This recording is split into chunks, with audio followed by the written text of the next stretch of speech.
अंजाम की फिक्र तो कायरों को होती है। हम तो लाभ टेक्नीशियन वाले हैं, जहां रिस्क होती है वहां हमारी एंट्री फिक्स होती है। मैं सैल्यूट करता हूं उन डॉक्टर्स को, उन लाभ टेक्नीशियन को और वो सारे मेडिकल स्टाफ को जो कोरोना जैसी महामारी में हमारे साथ थे और आज भी हमारे साथ है। यानी जिन बीमारियों का नाम सुनकर लोगों की रूह तक कांप जाती है, उनका टेस्ट एक लाभ टेक्नीशियन करता है। यानी मैं बात कर रहा हूँ पैथोलॉजी लैब की।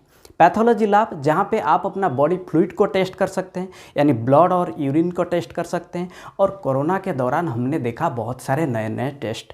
तो ऐसे में पैथोलॉजी लैब बिजनेस एक प्रॉफिटेबल बिजनेस है जो कि हर साल 14% ग्रो कर रहा है और आने वाले दिनों में 2026 तक $20 बिलियन में पहुंचने का उम्मीद है। यानी पूरे भारतवर्ष के अंदर 1 लाख से भी ज़्यादा डायग्नोस्टिक सेंटर है और इसमें से 70% पैथोलॉजी को रिप्रेजेंट कर रहा है। तो ऐसे में अगर आप पैथोलॉजी लैब बिजनेस को ओपन करेंगे तो आपको ज़रूरत होगी सबसे पहले क्वालिफिकेशन। कौन कौन सा क्वालिफिकेशन की ज़रूरत होगी आज इस वीडियो के अंदर मैं आपको बताऊंगा। इसके अलावा कौन सा लाइसेंस की ज़रूरत होगी, कौन सा मशीनरी और इक्विपमेंट की ज़रूरत होगी, कौन सा लोकेशन में इस बिज़नेस को शुरुआत करना चाहिए, मार्केटिंग और ब्रांडिंग आप कैसे करेंगे, एक कंप्लीट डिटेल आज इस वीडियो के अंदर मैं आपको देने जा रहा हूँ। परंतु पैथोलॉजी लैब को ओपन कर लेना कोई बड़ी बात नहीं है, बल्कि जो कस्टमर है, जो पेशेंट है, उनको अपने पैथोलॉजी लैब तक लाना, उसके लिए कुछ फार्मूला मैं आपको बताऊंगा जो कि वीडियो के अंत में। तो वीडियो के अंत तक बने रहिए मेरे साथ। नमस्कार, मैं विजय कुमार, बिजनेस कंसल्टेंट। सीख ले बिजनेस में आपका बहुत बहुत स्वागत है। अगर आप पहली बार इस चैनल को विजिट कर रहे हैं तो सब्सक्राइब कर दीजिए और नोटिफिकेशन बेल को दबा के ऑल पर क्लिक कर दीजिए, ताकि किसी भी प्रकार का बिजनेस अगर आप शुरुआत करना चाहते हैं तो उसका वीडियो आप तक जरूर पहुँच जाएगी। देखिए, पैथोलॉजी लैब में आने वाले लोगों का संख्या बढ़ती जा रही है और ये आगे बढ़ते भी रहेंगे, क्योंकि व्यक्ति अपने आप को स्वस्थ रखने के लिए कितना भी प्रयास क्यों ना कर ले, आज की भागदौड़ भरी जिंदगी में वो गलत खान पान के लिए मजबूर हो जाता है। तो फिर वो डॉक्टर के पास जाना पड़ता है और डॉक्टर उनको दवाई तब लिखते हैं जब उनको ज़रूरत के हिसाब से कुछ टेस्ट कर लेते हैं। तो फिर उनको पैथोलॉजी लैब में जाना पड़ता है और पैथोलॉजी लैब में बॉडी फ्लूइड्स यानी ब्लड और यूरिन से लेके बहुत सारे वो टेस्ट कर सकते हैं। तो फिर ऐसे में पैथोलॉजी लैब को ओपन करने के लिए कौन सा क्वालिफिकेशन की ज़रूरत होती है? देखिए, सबसे पहले पैथोलॉजी लैब को ओपन करने के लिए आप एक सर्टिफाइड पैथोलॉजिस्ट होना जरूरी है। यानी पैथोलॉजी में कोई मास्टर डिग्री है या फिर medical council of India MCI के द्वारा मान्यता प्राप्त कोई डिग्री आपके पास है तो आप पैथोलॉजी लैब को ओपन कर सकते हैं। और MCI की ओर से लाइसेंस फॉर प्रैक्टिस एक ओनर के पास होना चाहिए। देखिए, अगर आपके पास कोई डिग्री नहीं है, क्या आप एक पैथोलॉजी लैब को ओपन कर सकते हैं? बिल्कुल कर सकते हैं। यानी कोई सर्टिफाइड पैथोलॉजिस्ट का सर्टिफिकेट ओनर के पास होना चाहिए, तब जाके वो ओपन कर सकते हैं। इसके अलावा देखिए, अगर आप चाहें तो पैथोलॉजी का कोर्स भी कर सकते हैं, जैसे BMLT यानी bachelor of medical laboratory technology, या फिर CMLT, DMLT, MLT, ये सारे कोर्स करके भी आप पैथोलॉजी लैब को ओपन कर सकते हैं। अब देखिए, पैथोलॉजी लैब बिजनेस में कौन सा लाइसेंस आपको ज़रूरत होगी? देखिए, सबसे पहले आपको ज़रूरत होगी certificate from good clinical practices. दूसरा आपको ज़रूरत होगी registration with shop and establishment act. तीसरा आपको ज़रूरत होगी registration with clinical establishment act. चौथा आपको ज़रूरत होगी registration with biomedical waste disposal body. और पांचवा आपको ज़रूरत होगी अप्रूवल फॉर वेस्ट जनरेशन, जो कि आप अपना स्टेट पोल्यूशन कंट्रोल बोर्ड से निकाल सकते हैं। इसके अलावा आपको NOC ज़रूरत होगी, जो कि एक फायर डिपार्टमेंट से और म्यूनसिपैलिटी से। इसके अलावा NABL national accreditation board for testing calibration and laboratories. और इसके बाद आपको ज़रूरत होगी ट्रेडमार्क रजिस्ट्रेशन। देखिए, अगर आप इस बिज़नेस को एक बड़े स्तर पे करना चाहते हैं, आगे चल के फ्रेंचाइजी देना चाहते हैं, तो फिर आपको ट्रेडमार्क रजिस्ट्रेशन करना होगा, खुद का ब्रांड बनाना होगा, ट्रेडमार्क रजिस्ट्रेशन करना होगा, तब जाके आप आसानी से फ्रेंचाइजी दे सकते हैं। और इसका सबसे बेस्ट एग्जाम्पल है डॉक्टर लाल पैथोलैब्स। इसके बाद आपको ज़रूरत होगी GST रजिस्ट्रेशन। अब देखिए, पैथोलॉजी लैब बिजनेस में कौन सा मशीनरी और इक्विपमेंट की ज़रूरत होगी? देखिए, आपको ज़रूरत होगी सिरिंज, टेस्ट ट्यूब।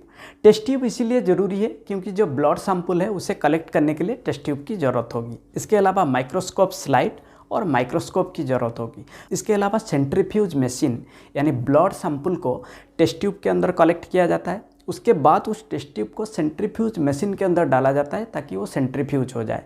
यानी ब्लड के अंदर WBC, RBC, सेरम, प्लाज्मा, ये सारी चीज़ें होता है, तो उसका अलग अलग रिपोर्ट निकालने के लिए सेंट्रीफ्यूज मशीन की ज़रूरत होगी। इसके अलावा आपको ज़रूरत होगी fridge, incubator, test tube holder, forceps, tourniquet belt, finger lancet, blood collection tube, forceps, gloves, pulse oximeter यानी पल्स को चेक करने के लिए पल्स ऑक्सीमीटर की ज़रूरत होगी।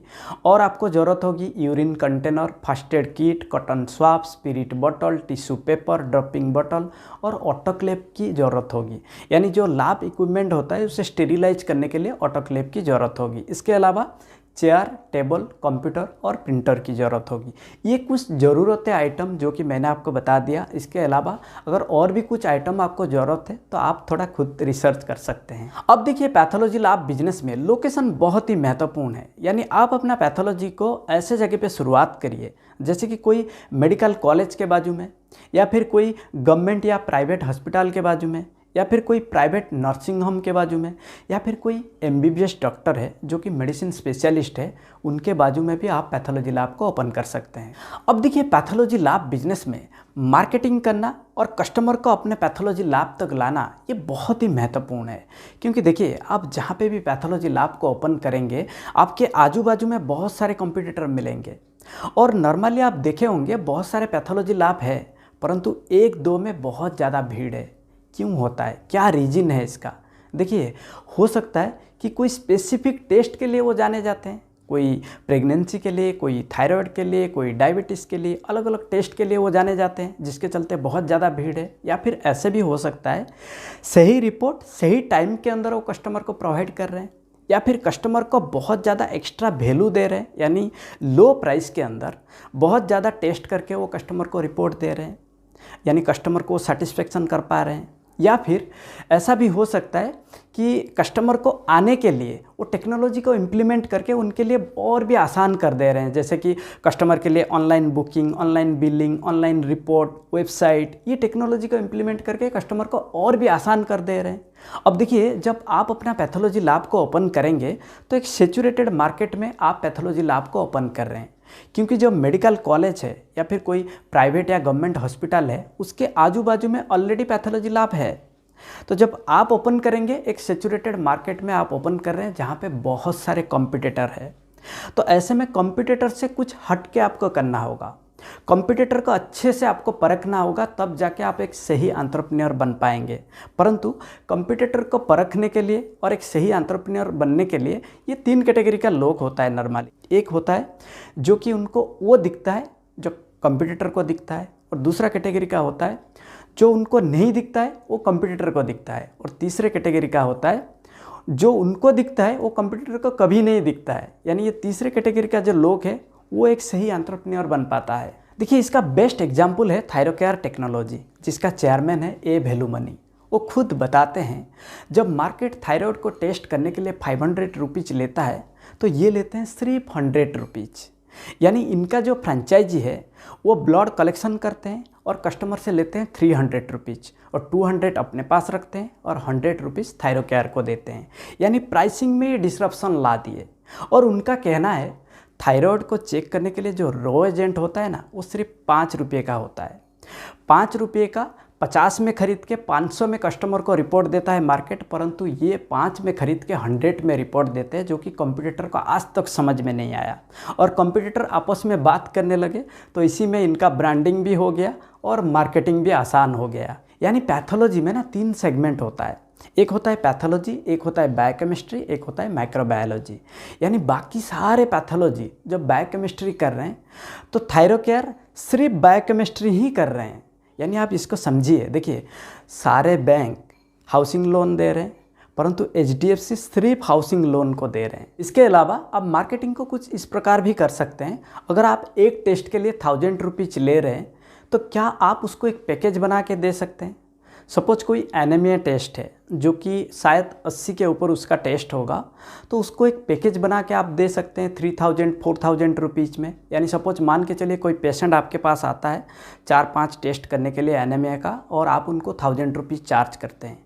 वो रिपोर्ट लेके जाता है डॉक्टर के पास, डॉक्टर फिर दोबारा उनको भेजता है और 4-5 टेस्ट कराने के लिए, फिर आप 1000 रुपीज़ चार्ज करते हैं।